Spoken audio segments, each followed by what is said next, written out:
One more time. This is where you learn who you are and whose you are. And I wish for you that there would be a day in your life, a moment in time, when you would have to abandon temporarily something that is very important to you in order to follow Jesus. I wish that for you. I wish the same for me. I wish that moment of truth would come and that you would have the courage and the insight and the counsel and the patience. And in that moment, you would realize that there is nothing really wrong with whatever it is you're tempted with. And you might think that there will never be another opportunity like this one. But that in the midst of that, you would realize that at that time, that whatever it is would not be the best or God's design for you. I wish for you that very thing. And in the midst of all that turmoil and indecision, that you would decide there is something more important than that, and that it is an unbroken fellowship with the Father. And that you would choose to go to bed at night and look up at the ceiling and say, I don't know what the future holds, but I am where I am, and I am where I am supposed to be, doing what I am supposed to do. And I wish that for you.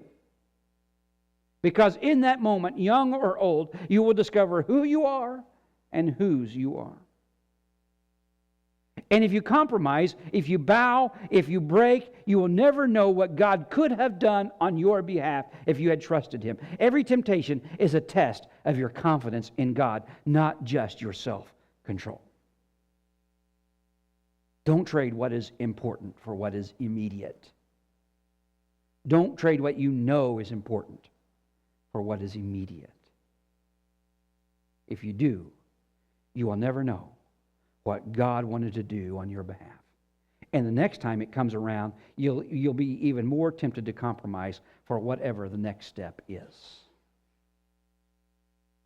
Your God can be trusted. He is the God who wants to be involved in every detail of your life.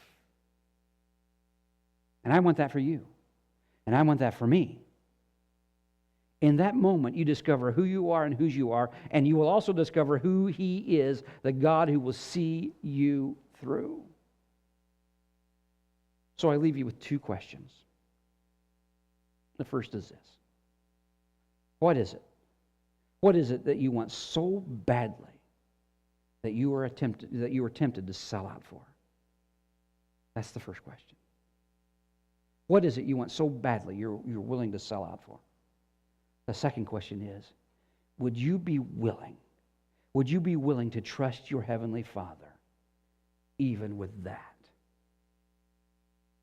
Would you be willing to trust your Heavenly Father even with that? That's what I came to say.